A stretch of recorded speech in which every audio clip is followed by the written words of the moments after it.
Hey listeners, we're in between seasons. We'll have new episodes to share with you in September. In the meantime, we wanted to share another podcast we think you'll love. And I am such a fan of this one. It's called Violation, produced by the Marshall Project and WBUR in Boston and hosted by Beth Schwartzapfel. Violation revisits a 1986 murder case when 16-year-old Jake Wideman, son of award-winning author John Edgar Wideman, fatally stabbed his summer camp roommate, Eric Kane. I just love this podcast because it took such a difficult and troubling subject matter and really dissected it, made it clear to us because it's all told, in like first-person experience. And it takes a deep dive on something we're really interested in, parole boards. Powerful, secretive, largely political bodies that control the fates of thousands of people every year. And Earlonne, the parole process in this case takes some stunning turns. So, we're going to share the first episode with you now. There are 6 more, so do yourself a favor, listen to this one, then find the rest wherever you get your podcasts. Here's Violation from WBUR and the Marshall Project. WBUR Podcasts, Boston.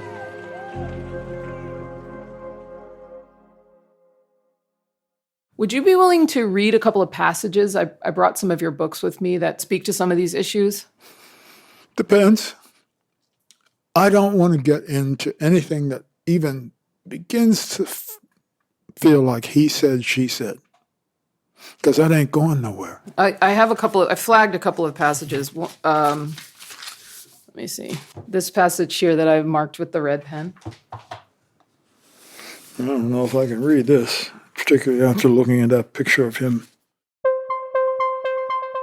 This is John Edgar Wideman, author of more than a dozen books, English professor, Rhodes Scholar, MacArthur genius. I've been reading John Wideman's books for years, intrigued first by his lyrical explorations of the criminal justice system, of racism and class and privilege, and then later, even more intrigued when I learned how these themes played out eerily, tragically, in the life story of his middle child, Jacob. Is this you guys in Wyoming? Yes. That's Jake. Huh, look at that. Who are you with there? That's my... When I finally arrived at his Manhattan apartment on one of the first blustery cold days this winter, it felt like I was walking into something intensely personal. Something that as a journalist I'd been fascinated by for at least a decade. But as a human, I was mindful was a painful, private story. As a rule, John doesn't talk publicly about Jake, at least not directly, even when he's asked about it by Terry Gross on Fresh Air, as he was in 1994. Do you think you'll ever write a more extensive piece about your son Jake, or is that something that you think you might never care to share in detail with the public?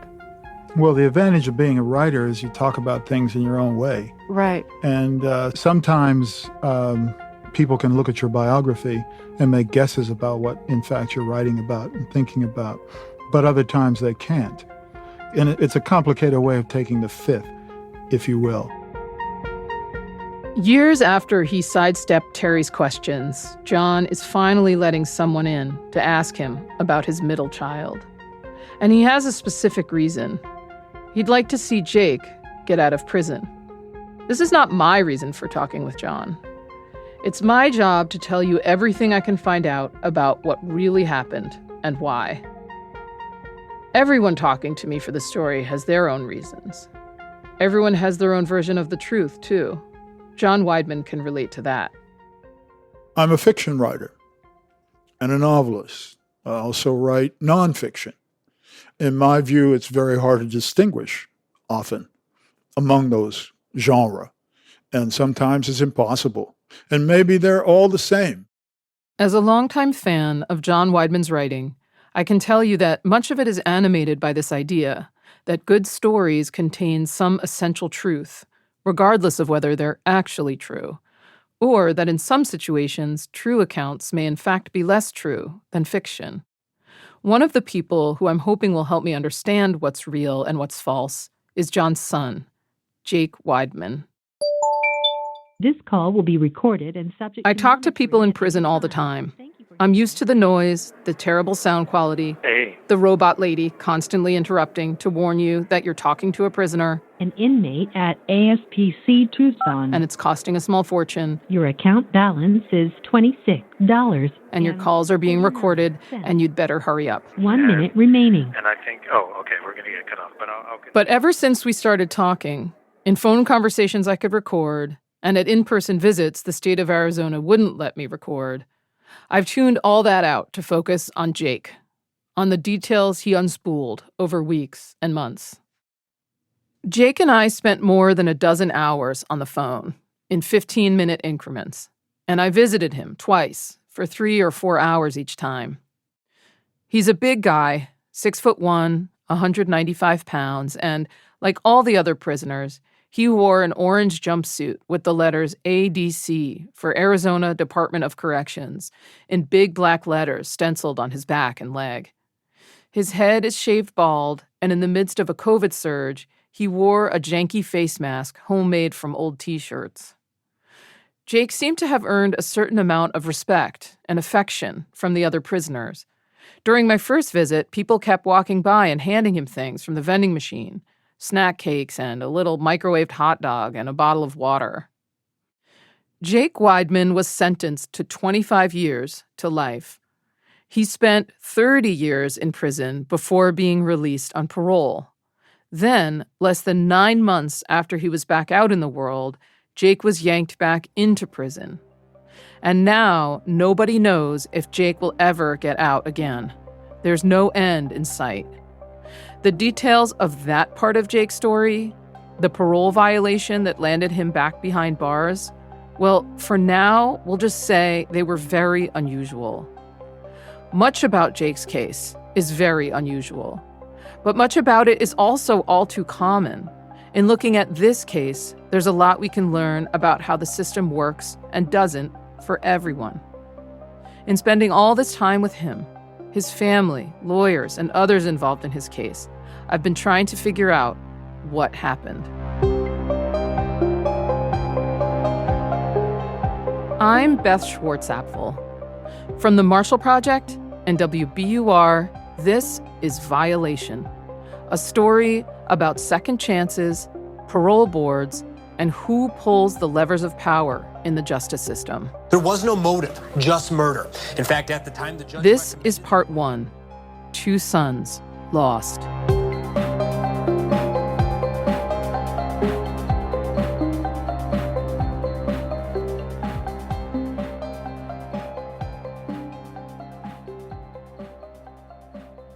Jake's case takes all the dynamics at play in a typical murder case and cranks the volume way, way up.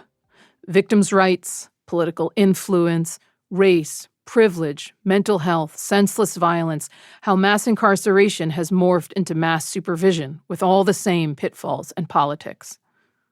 Jake's family did not relish opening their personal lives up for public consumption.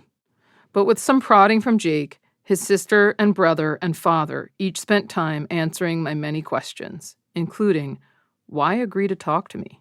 This definitely is both, I think, for the love of Jake, but also for the love of justice. That's his brother Daniel. For Jake, talking to me was a leap of faith. I mean, he has a famous writer for a father. It would have been much safer to let John tell it. John would, without question, see things from Jake's point of view. But Jake was clear.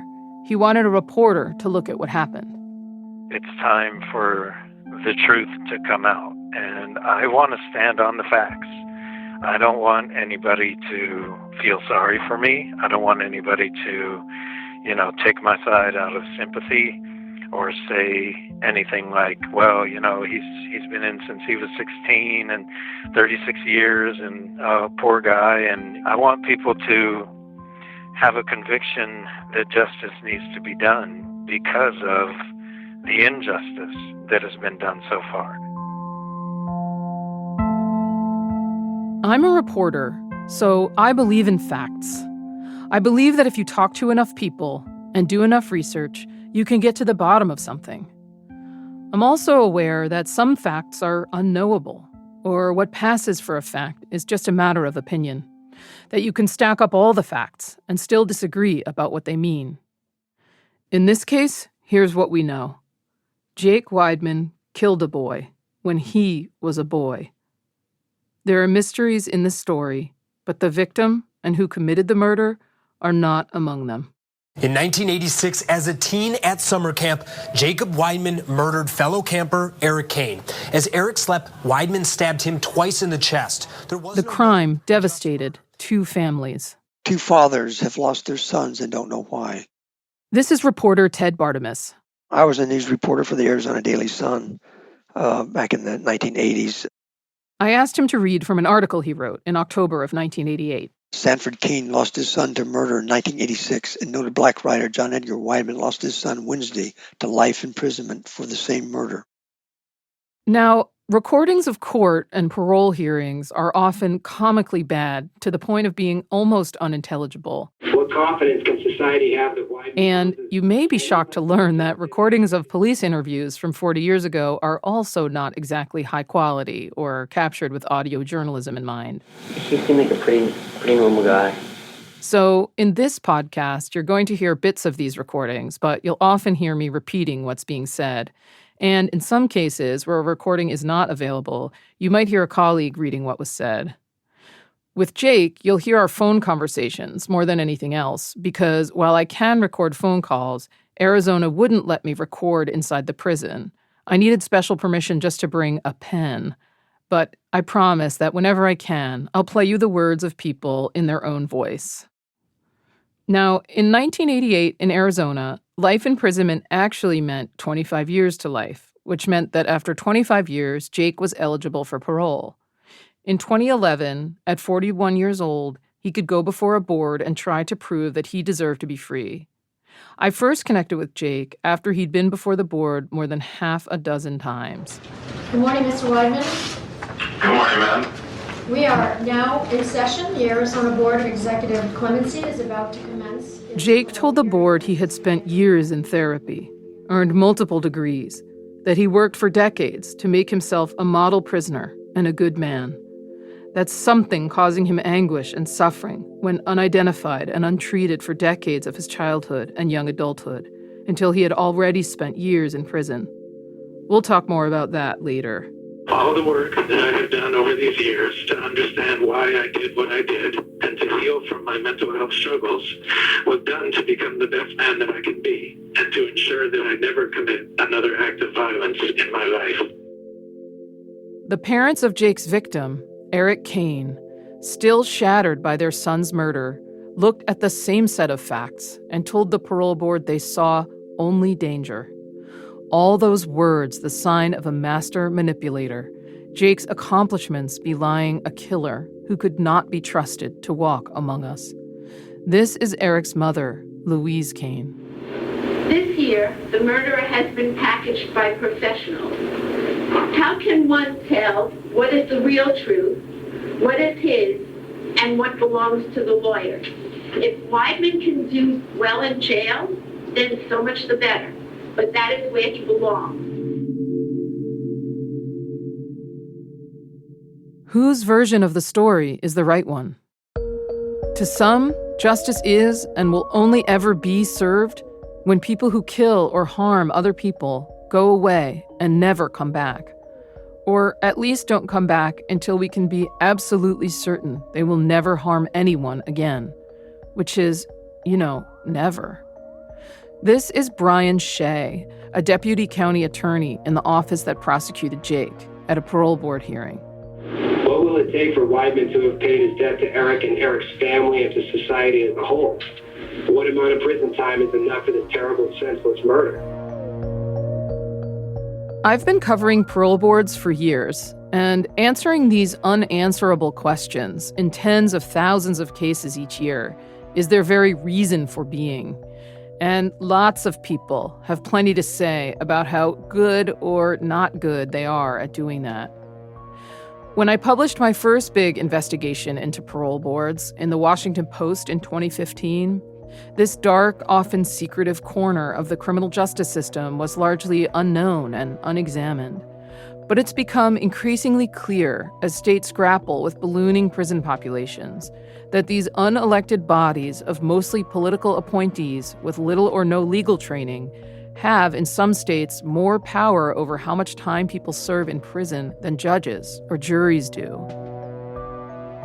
But before Jake Wideman ever faced a parole board, before Eric Kane was dead and buried and Jake was a grown man trying to tell his version of his story, they were two boys on an adventure. It was the summer of 1986. Matlock had recently premiered on NBC. Matlock's a winner this fall. President Reagan was in his second term. My fellow Americans, I hope you're relaxed and in a cool place. The fashion of the day included teased hair and giant shoulder pads. The new perm from Tony that gives your hair lots of volume you can do anything with. Jake Wideman and Eric Kane had just finished their sophomore years in high school. Jake in Laramie, Wyoming, where his dad was a professor at the University of Wyoming, and Eric in the suburbs north of New York City, where his dad was an executive at IBM. The two boys had, for years, attended Camp Takahoe, a sports camp for boys in southwestern Maine. It was a high-end camp with all the things: swimming, boating, overnight trips, arts and crafts, woodworking. It was pricey and very exclusive. The camp's owner, Morty Goldman, didn't advertise and filled the 400-some-odd spots on word of mouth alone. Jake had been spending summers there since he was a toddler because he was Morty Goldman's grandson. Later, as police and lawyers tried to piece together what had happened, they interviewed people at the camp. Here's fellow camper Todd Miller and counselor Bill Hammond describing Jake and the other campers. I think basically Jake and maybe one or two other kids were black. These kids came from backgrounds where they went to private schools. This tape is hard to hear, but Todd Miller says that only Jake and a few other kids at the camp were black. And counselor Bill Hammond says these kids came from backgrounds with private schools. It was an annual tradition at Takahoe that the oldest campers got to go on a tour of national parks in the West at the end of the summer. Early that August, Jake, Eric, two other boys, and counselor Bill had flown into Salt Lake City, rented a blue Oldsmobile, and launched on an epic road trip to Yellowstone, Grand Teton, and Bryce Canyon.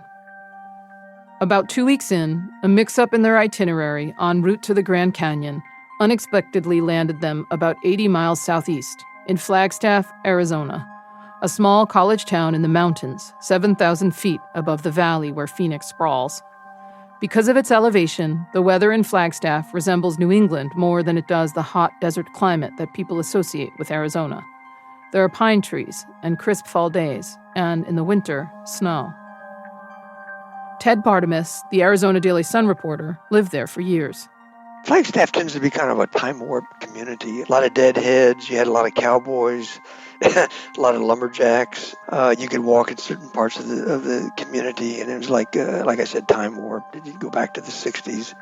Because of its location on historic Route 66, the town was something of a crossroads. Like the group from Camp Takahoe, people often pass through Flagstaff on their way to somewhere else. Millions of people are going through there all the time, and a lot of them are fine people, but some of them aren't so fine. This is John Verkamp, who was at the time the county attorney in Coconino County, where Flagstaff is located. So we do have more than our share of strange incidents, and this was kind of an example. To Jake's family, to his teachers and coaches and friends in Laramie, this incident was more than strange. It was shocking. Jake murdered someone? Jake was the second of his family's 3 children. Tall, athletic, a talented basketball player. His complexion reflected his family's mashup of heritages, black on his dad's side, part Jewish and part WASP on his mom's.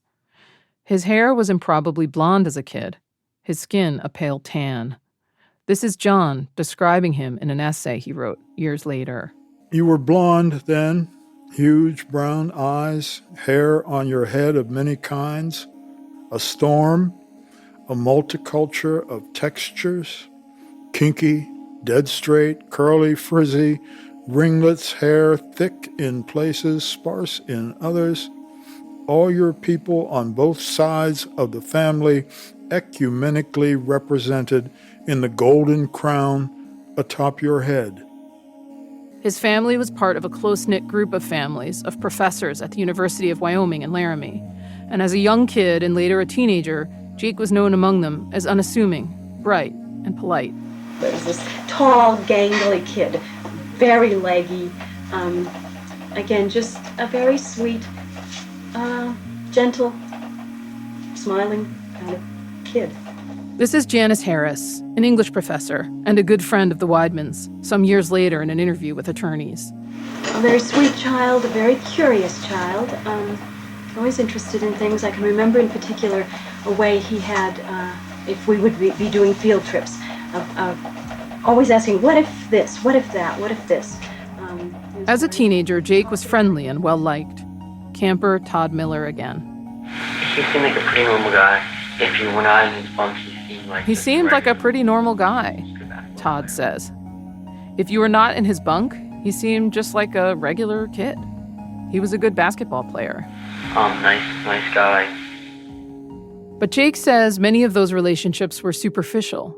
He had very few close friends. That's because he felt he had a lot to hide. Since I was in his bunk 2 years. Since I was in his bunk for 2 years, Todd said. When you're in his bunk and you've lived with him for a while, he would act strange sometimes for no reason, just bizarre behavior, just be hyper, very hyper, like he was almost possessed. In his own mind, Jake thought of these episodes as adrenaline rushes. He thought he was hiding them, fooling everyone about the turmoil inside his head.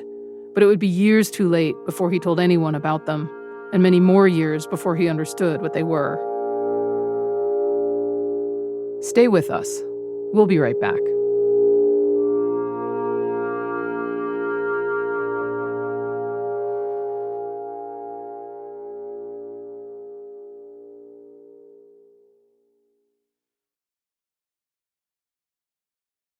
We've talked a lot about Jake, but the other boy we're here to talk about is Eric Kane.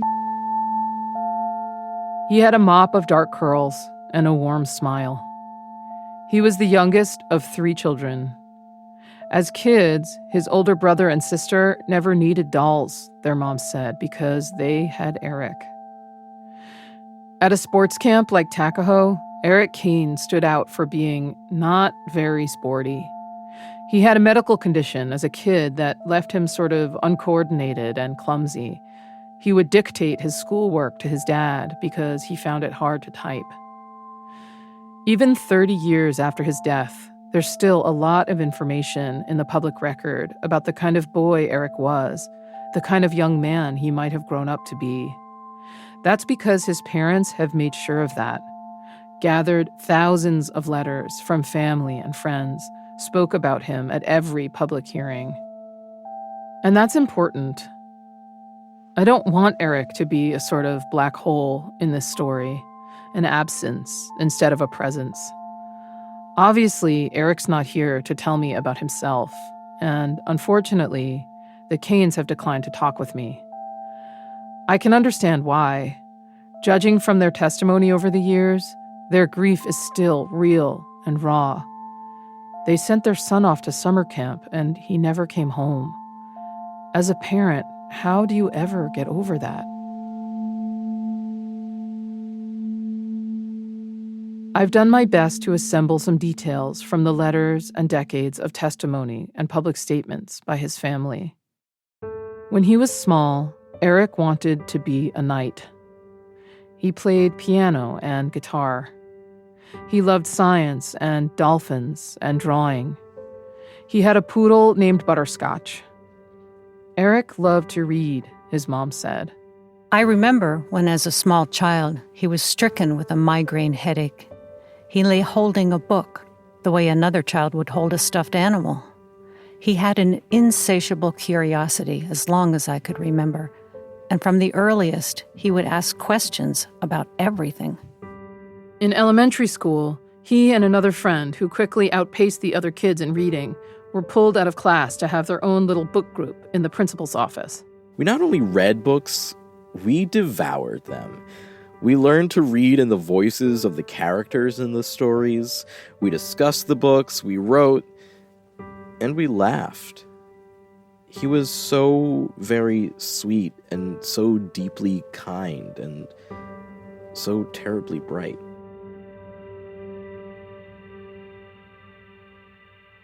On the quiet suburban street where they lived, one childhood friend recalled, quote, "We all walked to school together, rode bikes up and down the block, and played in the streets until our parents called us in for dinner," end quote. Another friend said Eric embodied the feeling of the little town they grew up in. It was, and he was, kind, caring, simple, and sweet. On the Camp Tuckahoe National Parks trip, the kids more or less got along. Besides for the kind of bickering you might expect when you coop 4 teenage boys up in an Oldsmobile for hours at a time. Eric in particular came in for a lot of teasing. Here's camper Todd Miller speaking to detectives later. I think it's fair to say probably everybody at some point or another. It's fair to say probably everybody at some point or another just, teased him, Todd said. Gave him a hard time. Nothing that really sticks out in my mind. On the night the kids landed in Flagstaff, they split up to eat dinner at different restaurants. Some of them went back to the motel to watch a Billy Crystal special on TV. Eric went to the movie theater to see Top Gun. Jake saw Ruthless People. Meet Mr. Stone. He wanted to kill Mrs. Stone. My only regret, Carol. Jake and Eric's movies ended at different times, so Jake walked back from the theater by himself. Counselor Bill Hammond picked Eric up a little later and dropped him back in the motel room he was sharing with Jake. Bill was staying with the other campers, Brian and Todd, in the room next door. Much of this information, by the way, comes from old and poorly recorded interviews with Bill, which we got from the county attorney's office in Flagstaff. As bad as the recordings are, they do help us understand what happened that night. Around midnight, Jake knocked on the door of Bill's room. Could he borrow the car keys, he asked. He wanted to sit in the car and listen to his tapes. Go ahead, sure. Just bring them back when you're done. Sure, Bill says. Just bring the keys back when you're done. I trusted him, Bill said. I had no problem trusting him, and I had no reason not to trust him. Jake can't remember what tapes he was listening to that night, but he remembers he loved Motown, Smokey Robinson, the Supremes, the Temptations. Bill said that while they were on the road, Jake would put Sittin' on the Dock of the Bay by Otis Redding on in the car quite often. Sitting in the morning sun, I'll be sitting when the evening comes. I looked out there 15 or 20 minutes later, a few minutes later, and I just remember seeing Jake in the car. And the car light was on. He had a fold-out map open in front of him. Bill says, I looked out there 15 or 20 minutes later, and I remember seeing Jake in the car, and the car light was on, and he had the fold-out map in front of him. Bill figured he'd get the keys back later. It was late, so he got ready for bed. It was the end of another long day on the road. Except for the aggravation of the inadvertent detour, nothing was out of the ordinary. Bill couldn't have imagined what would happen in the next few hours. The next morning, when he went to wake Jake and Eric, he found their door ajar. When he pushed it open, neither Jake nor Eric was there, but the bed closest to the door was covered in blood. He went to get the other campers. Brian, from the room next door, described the scene later to police. There's blood on the wall, there's like a blood fingerprint. It was like... Bill tried in his mind to rationalize the situation to himself. Maybe someone had had a nosebleed. Maybe one of the boys had gotten sick or injured overnight, and the other had driven him to the hospital. Jake liked to play basketball. Maybe he had gone out to shoot hoops early that morning and hurt himself. That would explain why the car was gone. And I just stood there and thought of that, and I looked at the bed, and it's like covered in blood. I thought, that can't be just... Again, Bill is hard to hear right there in this 37-year-old microcassette interview, but what he says is, and I stood there and thought a minute, and looked at the bed covered in blood and thought, that can't be just a nosebleed.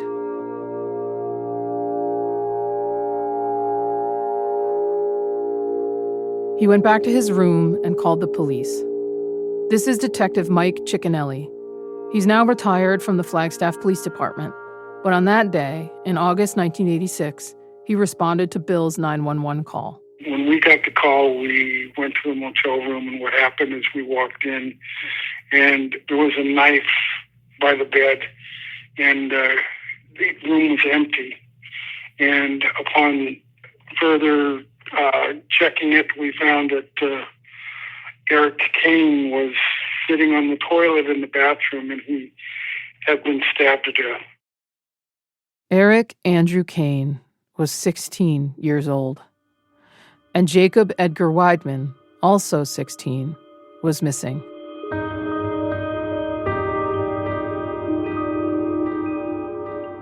For a while, police thought that some third party might have kidnapped Jake and killed Eric. What in the world else could explain what had happened? But like I said, the mystery of the story is not who killed Eric. The mystery of the story is why. Do we understand? Can we ever understand what lived inside of Jake that night? To his friends, his family, to all those who knew Jake, this seemed impossible. Totally surprised, totally unexpected. Totally unpredictable remains consistent. I think I was just in shock.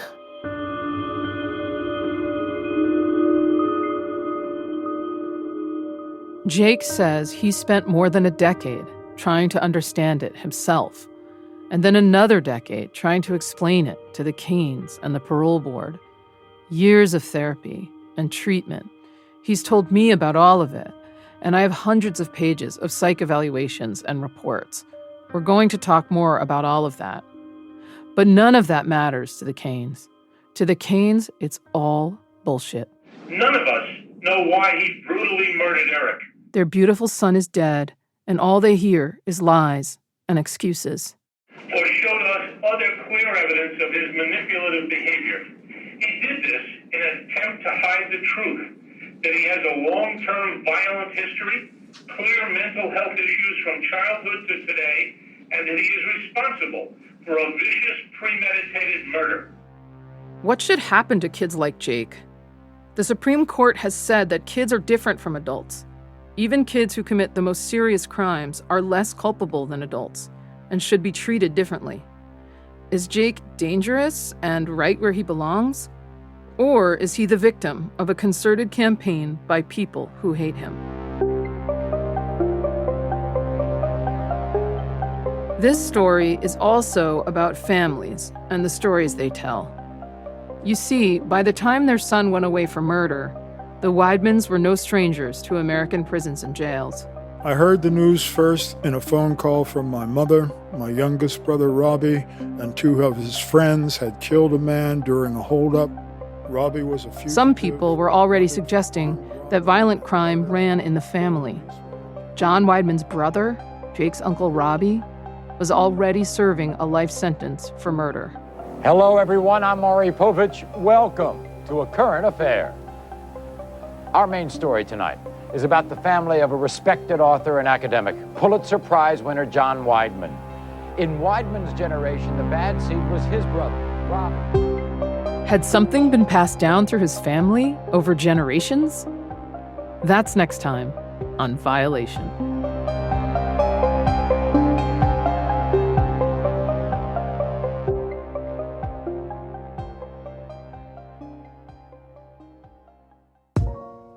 If you want more information about Jake's case, additional documents, photos, and related stories, head over to themarshallproject.org/violation and WBUR.org/violation.